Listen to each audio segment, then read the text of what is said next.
Protestos de agricultores explodiram pela Europa ao longo das últimas semanas, mas por enquanto eles conseguiram o que eles queriam. A União Europeia recuou de várias propostas, como tentar reduzir a emissão de gases até 2030 em 55%, reduzir pela metade o uso de defensivos, impostos em cima de poluição e várias outras coisas que iam destruir a agricultura europeia no fim das contas. Mas não é só sobre isso. O que está acontecendo é, na verdade, mais um sintoma, mais uma ebulição da estagnação do modelo social-democrata europeu. Isso está dando vários problemas de formas diferentes, isso aqui é mais um sintoma disso. Então, vamos primeiro entender o que são esses protestos, o que está acontecendo neles ali.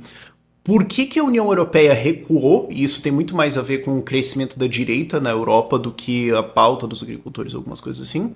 Vamos entender o problema da União Europeia, por que ela está estagnada e por que ela provavelmente não vai quebrar isso. A direita europeia está crescendo? Sim, mas isso vai resolver o problema? Provavelmente não. Vamos discutir isso também. E eu acho que é isso aí.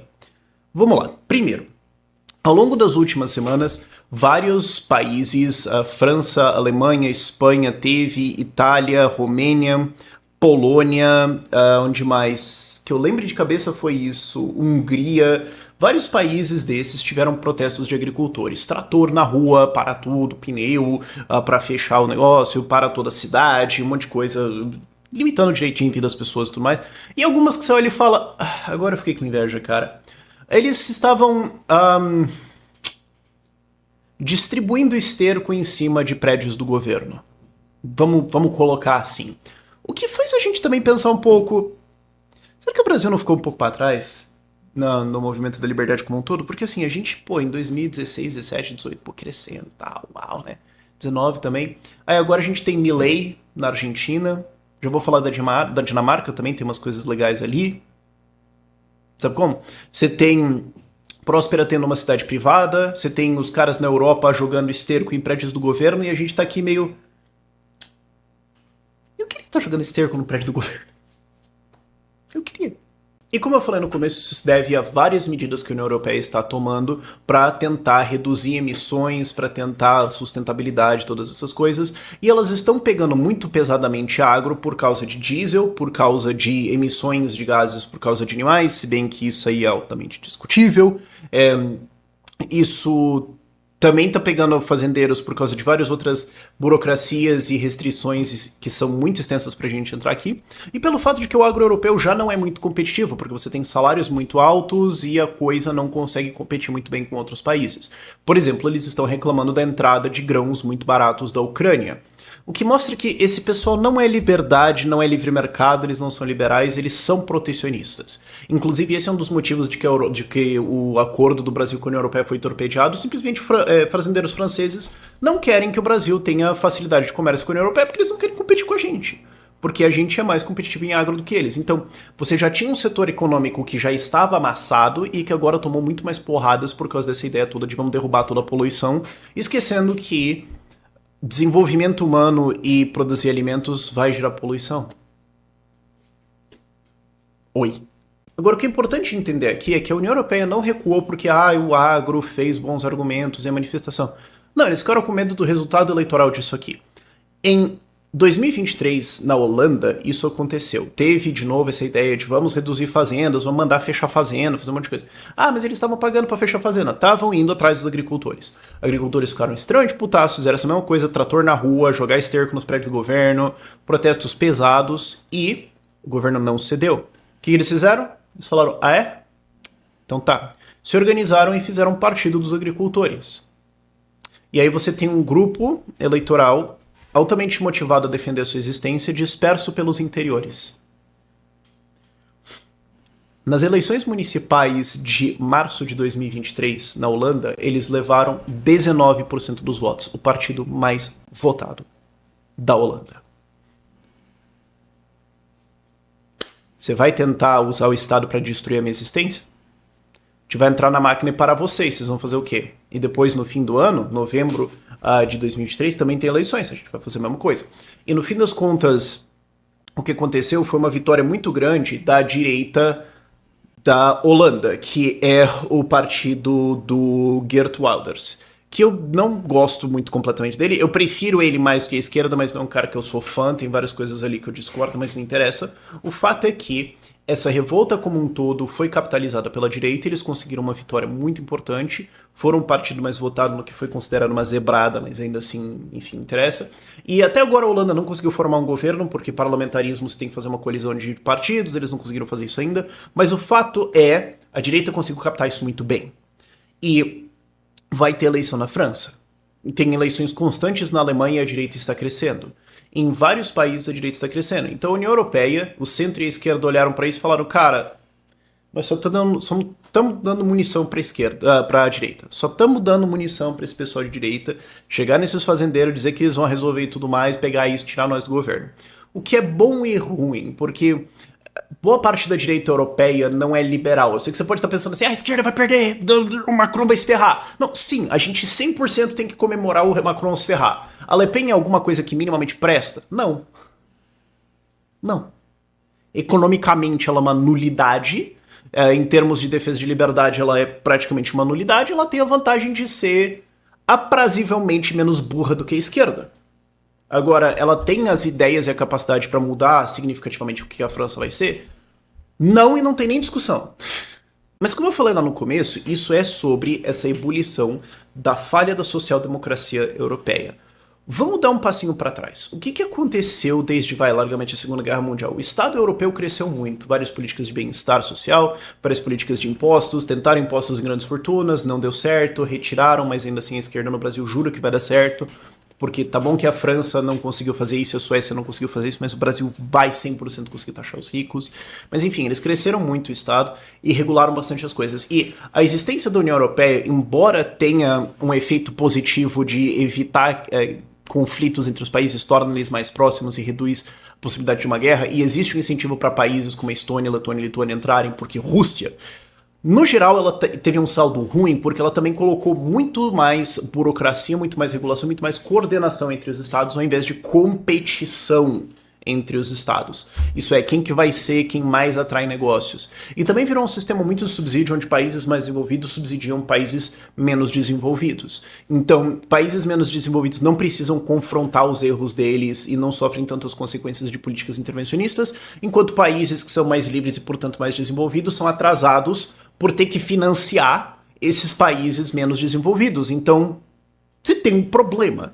Por isso, inclusive, que o Brexit aconteceu, e embora o saldo do Brexit não tenha sido muito bom, é porque, tragicamente, ele foi realizado por quase todo mundo que não queria fazer o Brexit. A população votou, os governantes falaram, mas eu não quero fazer. Então eu vou fazer tudo cagado, vou fazer tudo errado pra depois falar, tá vendo, a ideia de vocês foi ruim. No fim das contas, a parada foi sabotada, mas foi isso muito que levou à ideia do Brexit. Vamos aos dados, ok? Economicamente. Eu vou colocar aqui alguns países europeus diferentes comparados com os Estados Unidos em termos de PIB per capita já corrigido para inflação. Então nós temos aqui França, Alemanha, Holanda, Bélgica, Portugal, Espanha, e todos eles você vê um padrão muito grande de estagnação. Se você pegar, eu tô pegando largamente daqui de 2008 ou começo da década para cá. Alguns deles conseguiram crescer 10 ou 20% nesse período. Beleza, os Estados Unidos cresceu 60%. E os Estados Unidos cometem vários erros, tem várias coisas intervencionistas, tem déficits, tem vários problemas. Eles não são um grandíssimo exemplo do que deveria estar sendo feito. Mas ainda assim eles são muito mais livres que a Europa e por isso conseguiram um desenvolvimento econômico muito mais forte. Enquanto isso, a Europa não conseguiu isso. E isso vai levar a problemas, porque conforme a população envelhece, você tem mais gente que depende de recursos, depende de repasses, e que não tá mais em idade produtiva, ou que não gostaria, mas tá tendo que trabalhar e tá puto por causa disso. Porque talvez uma pessoa de 74 anos de idade não imaginou que ela tava tendo que ser caixa de supermercado ou 74 para ajudar a completar a aposentadoria, mas aí é onde estamos. E isso é extremamente frustrante para as pessoas. Imagine 15 anos de estagnação econômica. Bom, não é muito difícil, você é brasileiro, você entende o que é isso. Mas ainda assim, é mais fácil perceber o que está acontecendo aqui quando eu tirei alguns países só para deixar a coisa um pouco mais clara. Então nós vamos ter aqui França, Holanda e Alemanha. A gente tem Portugal como uma régua, e lá embaixo você tem 3 países que cresceram bastante, eles dobraram a sua economia durante esse período. Estônia, Letônia e Lituânia, que são os países mais economicamente livres da Europa, com muito menos dívida, muito menos impostos, muito menos gastos, muito menos intervencionismo. Eles ainda têm uma quantidade considerável, ok, eles estão muito longe de ser um paraíso fiscal, mas ainda assim são países consideravelmente mais competitivos e por isso eles conseguiram crescer. A Estônia, inclusive, já passou Portugal, a Lituânia também, a Letônia está quase, e a Estônia em breve vai passar a Espanha. Então, assim, e daqui a uns 10 anos a gente vai estar discutindo que eles passaram a Itália. Talvez menos de 10 anos, eu preciso rever essa projeção aqui, eu não lembro exatamente. Mas o ponto é, economicamente a Europa está estagnada. Então você tem, pessoas não estão crescendo economicamente, você tem a crise de inflação recente, você tem a crise de imigração, quer dizer, pessoas estão vindo, não se integrando na economia, isso gera problemas e dificuldades. Criminalidade está subindo, isso está subindo os gastos desses países também. E, obviamente, você tem também os agricultores puto da cara, que são uma população razoavelmente importante, que também pode atrapalhar as coisas bastante. Então, tudo isso contribui para as pessoas estarem frustradas. Então, não é só essa regulação em particular tentando reduzir emissões. É toda essa coisa de vamos reduzir emissões na força, o que vai aumentar gastos de todo mundo, sendo que as economias não estão se desenvolvendo. Então agora, em efeito, impostos estão subindo via não só o quanto você paga de imposto, mas o quanto você tem que pagar em custos extras por causa de burocracia, mesmo que você não entenda as causas, enquanto os salários não estão significativamente acompanhando. Pessoas vão ficar putas da cara. E aí a direita vem e consegue colher isso. Partidos de direita, às vezes um pouco mais razoáveis, ou às vezes muito menos razoáveis, conseguem olhar para a insatisfação e falar, eu vou fazer diferente. Não que eles necessariamente vão, mas isso assusta a esquerda e os centro-europeus que fizeram eles recuarem nessa política aqui. Essa é a dinâmica do que está acontecendo aqui. Agora, uma vez que você entende isso, você percebe que isso não vai mudar tão cedo também. Tanto é que a gente pode ouvir, de certa forma, quem tá lá. Não ouvir pelo que eles estão falando, mas pelo que eles estão fazendo. Tá tendo uma onda de imigração de europeus para países em desenvolvimento, como, por exemplo, Paraguai e Argentina. Aí você pode falar, não, pera. Não. Agora ficou difícil de eu entender. Não, pera. Se você trabalha remoto para uma empresa na Europa e você ganha um salário em euros europeu, você pode vir para um país na América Latina e viver como um rei e estar num país que está crescendo, que possivelmente tem um futuro. Você tem a possibilidade de ter uma qualidade de vida muito grande, você pode escolher cidades muito seguras dentro da América Latina, porque você fala, a América Latina é muito insegura, mas pequenininha, eu estava fazendo ontem um rio sobre o México. Você pode estar no México, e se você ganha até $200 mil anuais, você paga 2,5% de imposto em cima dos seus rendimentos.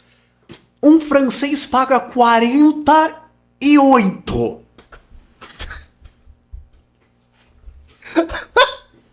Imagina o que é você cair de uma carga tributária europeia de 40%, 50% para 2,5%. Fora o fato de que seu poder aquisitivo acabou de explodir. Aí você pode ir pro México. Ah, mas o México é muito inseguro. Mérida é a cidade mais segura da América Latina e tá a 30 minutos da praia lá no México, lá é perto de Cancún, Tulum e tudo mais. Você pode ir para lugares como Mendoza, na Argentina, onde, mas tem inflação e tudo mais. Eu ganhei euro. Tem o trampo de eu conseguir o dinheiro aqui e tudo mais, mas eu ganhei euro. Eu vou ter que pagar o imposto de perder um tempo, de fazer alguma coisinha aqui e tudo mais, mas eu posso também não pagar 40%, 50% para a Alemanha. Temos vantagens, temos um argumento aqui. E também você consegue viver como um rei. Aí de repente vai lá a Argentina e cara, um Milei, e você é um cara com uma ideia um pouco mais livre mercado na Europa, ganhando um salário que lá você vive num apartamentico e toma neve na cabeça por 3 meses, você olha e fala, quer saber? Vou tomar uns vinhos argentinos. Inclusive, a gente tem visto isso bastante na SET e a gente tem atendido algumas pessoas desse tipo. E o Brasil podia estar muito bem pegando essa oportunidade. Isso é uma coisa que, inclusive, estavam me falando durante as eleições de 2022, que, você quer que o Lula ganhe. Gente, você não pensou por 5 segundos, né? Porque, assim, com a SET hoje, a gente ajuda pessoas a saírem do Brasil e irem para países onde elas vão pagar menos impostos e viver mais livre. Tipo, sei lá, Paraguai, Argentina, Uruguai. A gente tá mandando muita gente pro Paraguai. México, Colômbia, Costa Rica. Tô falando América Latina, mas tem vários outros. Você pode pensar até alguns na Europa que tem chance de crescer, tipo, nos Balcãs, tem coisa, mas enfim. Mas eu tô tendo clientes que pagam em real. Se o Brasil tivesse muito mais livre, eu poderia estar tendo esses clientes europeus para vir para cá e eles me pagam em euro, né? E daí eu teria, tipo, o mercado inteiro da Europa em potencial como cliente. Eu não ia estar fazendo views em português, eu ia estar fazendo conteúdo para eles. Mas voltando, o ponto é, inclusive links da SET estão na descrição se você se interessou por esses países, mas o ponto é, tem gente vindo para esses países, porque é tão frustrante estar na União Europeia sabendo que isso aí não vai para frente, que o cara fala, quer saber, vamos apostar. Caso que eu conheci, uma pessoa que eu conheci na Itália, e é um caso que ele descreveu que é normal na Itália. Você não consegue um emprego, por quê? Porque não tem empregos. E se você estiver preso num contrato de emprego, é preso porque é muito ruim pro seu empregador, então todo mundo faz contrato temporário. Só que se você tem um contrato temporário de emprego, você não consegue alugar um apartamento, porque ninguém quer alugar um apartamento para alguém que tem um contrato temporário de trabalho. Como é que você vai me pagar? Então você não consegue sair da casa dos teus pais. Então é só irritante e frustrante. Você não consegue começar a vida, você não consegue casar, você não consegue fazer nada. Então você tem gente de 30 anos na casa dos pais e é isso aí. E aí, tipo, isso é o resto da sua vida. Você entende por que muita gente fica frustrada com isso e vai lá e vota em outros partidos? Só que isso não é um problema do agro ou dessa ou aquela medida.